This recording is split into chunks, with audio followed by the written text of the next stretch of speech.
আমার ছোট হাঁসের বাচ্চাগুলো আজকে ওদেরকে ছাড়তে একটু দেরি হয়ে গেছে। তারপর ওদেরকে ছাড়ার পর ওরা বেশি দূরে যায় না, আশেপাশেই থাকে। আর আমার এটা খুব ভালো লাগে। দেন বড় হাঁসগুলোকে ছেড়ে দিয়েছি। ছোট হাঁসগুলো হাঁটতে হাঁটতে ঘরের দিকে চলে যাচ্ছে, জানে ওখানে গেলে ওরা খাবার পাবে, তাই চলে যাচ্ছে। বড় হাঁসগুলোও খাবার চাচ্ছিল, ভাবলাম একটু পরে দেই, আগে হাঁসের ডিমটা খুব থেকে বের করে নিই। বের করে ওটা মুরগির ডিমের সাথেই দিয়ে দেবো, কারণ এবার ডিমগুলো ফোটানোর ইচ্ছা আছে। তারপর ভাবলাম খায়ায় নিয়ে আসি, কিছু খড় দিলে হাঁসের ডিমগুলো বা মুরগির ডিমগুলো ভালো করে মুরগি তা দিতে পারবে। নিয়ে আসার পর ডিমগুলো নামিয়ে এখানে সুন্দর করে খড়গুলো আমি বিছিয়ে দিব।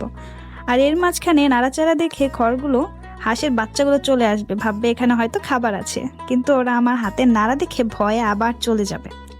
আমি ডিমের খাঁচায় খড়গুলো দিয়ে সুন্দর করে চারপাশ গুছিয়ে দিচ্ছি যাতে বের হয়ে না থাকে।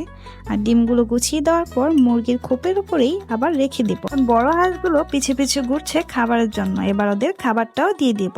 সবাইকে ধন্যবাদ আমার ভিডিওটা দেখার জন্য। আল্লাহ হাফেজ, ভালো থাকবেন।